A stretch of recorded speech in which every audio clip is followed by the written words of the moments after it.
everybody. Am I loud and clear? Before I begin, I want to ask you all a question. How many of us are absolutely certain of who we are? How many of us are absolutely certain of who we are? All of us. And you must be wondering, Venki, what question is this? We've been spending decades building who we are. We know our strengths, we know our qualities, we know who we truly are. Yeah? We know what are the roads that we step into easily. We know what is our style. We know exactly what we could do. And maybe we have also decided what we are not. Yeah? We've decided what we are not. Yes. We have decided what is possible for us and what is maybe not possible for each one of us. And that brings us to this question, my dear friends. If we are so certain about who we are, how do we keep finding who we could be? Yeah? How can we keep finding who we could be? And this is a paradox, and it fascinates me. It fascinates me, you know why? Because each one of us have many times surprised our own selves. Not just impressed, we've surprised ourselves. We have done what we thought we wouldn't. We have achieved what we thought we couldn't. We have navigated challenges what we thought we would not. Yeah? How? And that is this entire conversation based on. Welcome to the Totality of Possibilities. This man, Jan Kong, in California, grew up in poverty in Ukraine, moved in childhood with his mother to California, worked as a janitor, learned coding, worked at Yahoo, and later a small, simple idea hit his head. What if people are identified by their phone numbers and we can reach out to people on their phone numbers all over the world? And that idea became an app. The app crashed. Very few users dropped off. But he didn't. He rebuilt it again. He rebuilt it, very, very few users, and he saw a lot of rejections. Facebook rejected to invest. Twitter rejected. But he had one idea, one possibility, he kept going with it. 5 years. This man and his co-founder, Brian Acton, after 5 years, they become 450 billion users all across the world. And my dear friends, Facebook invests and buys them for $19 billion. $19 billion for a product which is built by just 55-member team without a single advertisement had reached 450 billion users in this world. They stayed with the possibility. Two brothers working in call centers from 4 a.m. to 1 p.m. And in the mornings they did stockbroking. You know them. These brothers had a very, very simple idea which the world called it silly. They said, we're not going to charge any commission. We would, in the stockbroking business, which runs with high commissions, opaque opaque surcharges, and a complexity which the model itself builds, they said we are going to simplify it. The industry laughed because it wasn't, according to them, it wasn't possible. They thought this was impossible. They had nothing, no investment, they were bootstrapped. Nitin Kamath and Nikhil Kamath built Zerodha.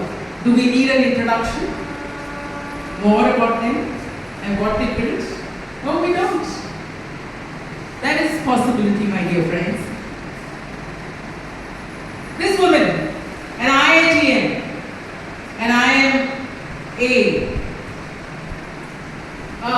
She wanted to build something. She rejected a 1 crore salary and said, I'm going to build something. Built her first startup, crashed. Built her second startup, crashed.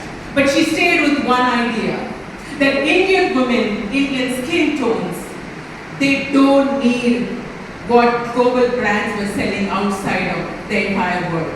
They don't need what was sold to the world. They needed something very personalized and specific. To Indian seasons, Indian budget, 171 rejection letters from investors.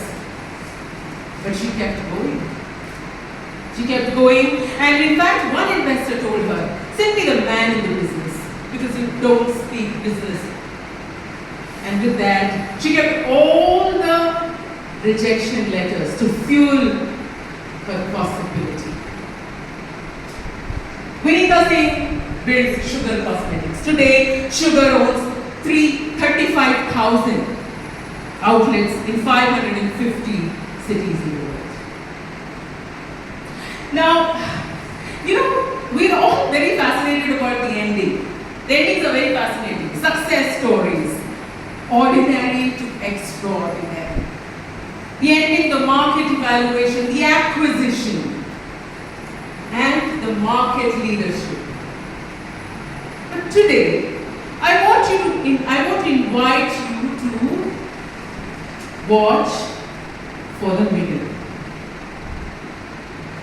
Not the ending. What happens in the middle? What happens when the person says, this is my reality, and I see a new possibility? What happens there? I am very, very fascinated about it, and I also named it. I call it the unseen corridor.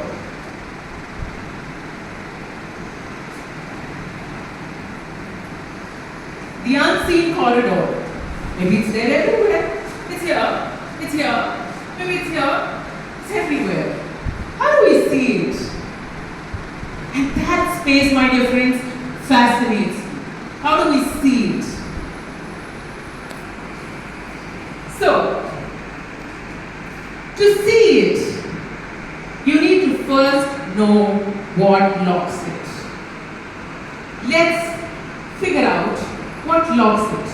But before, are you all ready to take a small detour with me? Let's move to a small detour from this unseen corridor. Can we go and meet this girl? This is 2016. Okay, let's step into this life of this girl in 2016.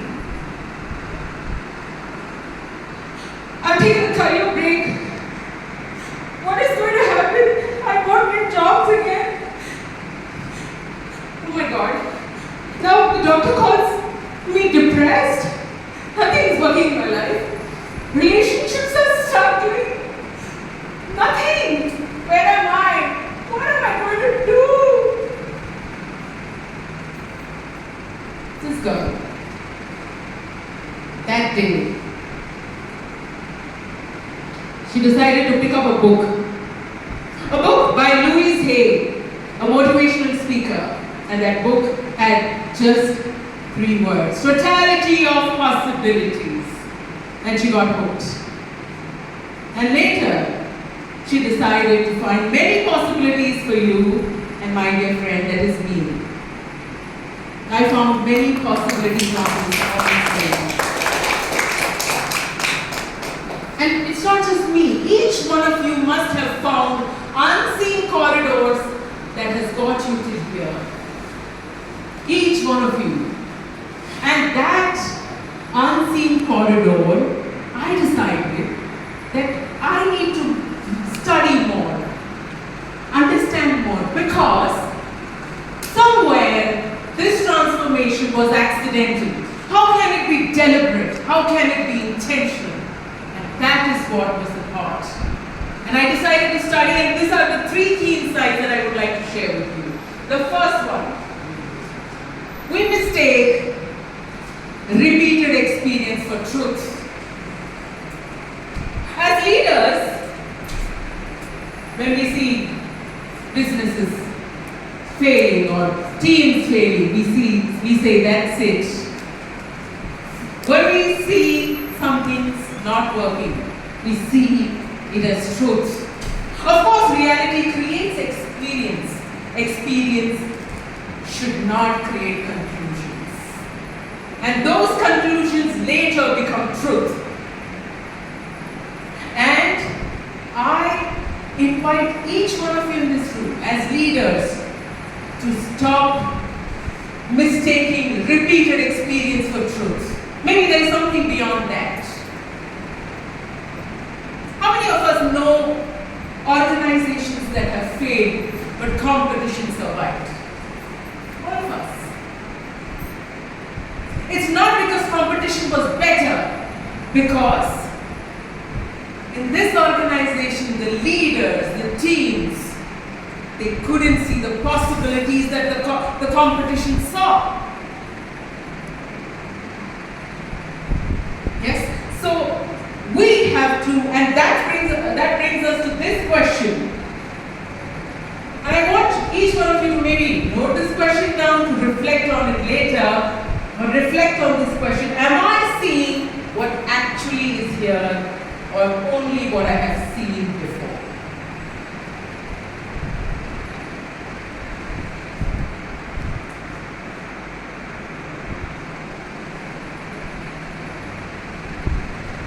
The next insight, this is very personal about who you are. We become loyal to old versions of ourselves. I'm this kind of a leader. I am a leader, I'm a tech leader. I don't do public speaking. My team is tech. They're creative. We don't do it this way. Many of us are always loyal to old version of ourselves, though we have already moved ahead. And hence, I request you to audit not your team, not your performances, not your finances, but to audit your self-narrative every year. Maybe you have become a new version, but your introduction still holds the old version of you. And hence I bring you to the next question. What future version of me became invisible the day I became certain about who I was?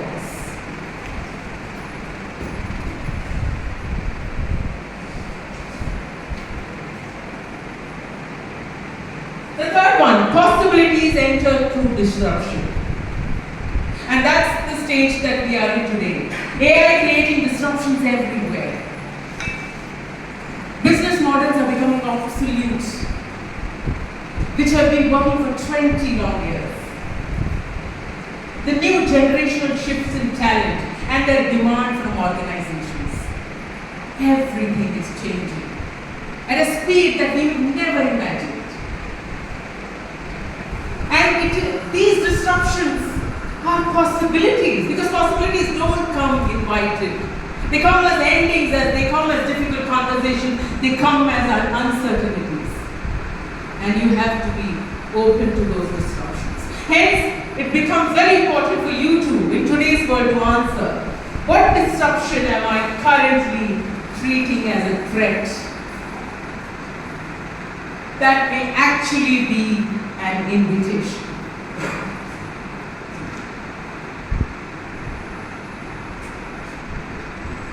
Now, to do all of this,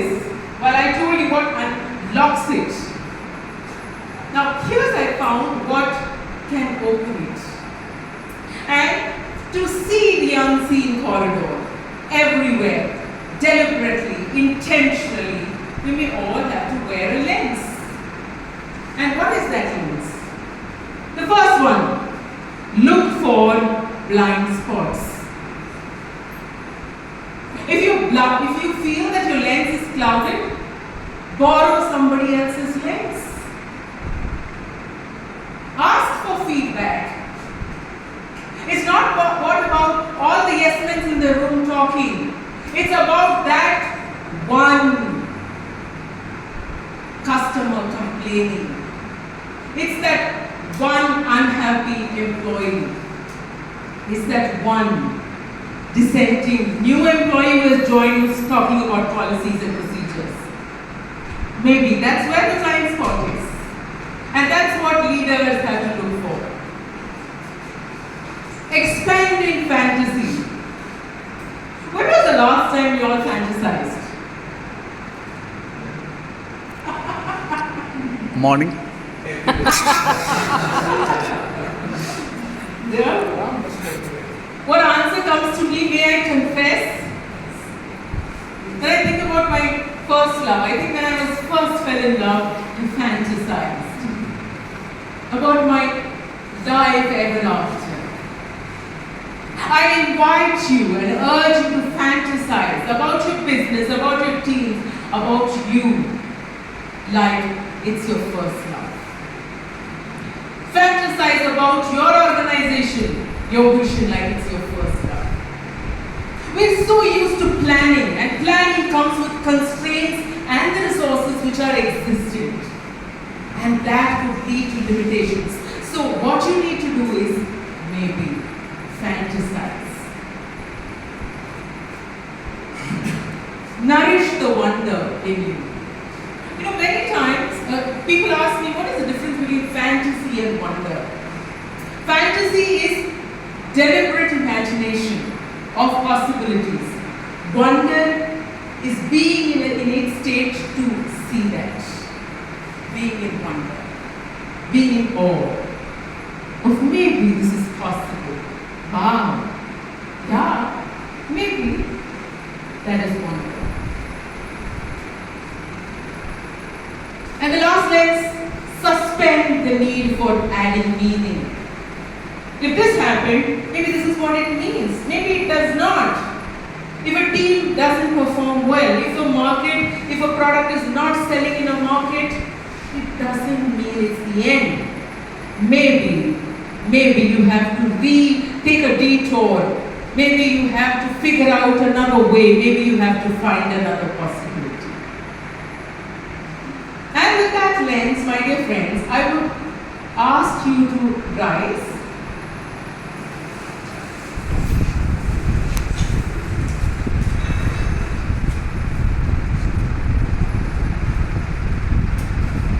Take a step forward as though you are entering a corridor. Close your eyes and answer for yourself this question. To see what you have not seen yet. What are you seeing now? I want you to see what you have not seen yet. What are you seeing now?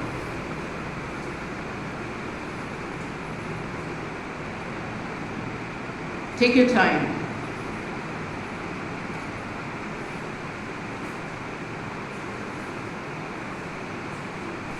You may open your eyes and take a seat. Thank you. And maybe you saw what you did see all these years, and you can see it now. And I wish you all endless possibilities, totality of possibilities, and many, many unseen corridors that you could unlock for yourselves. Thank you.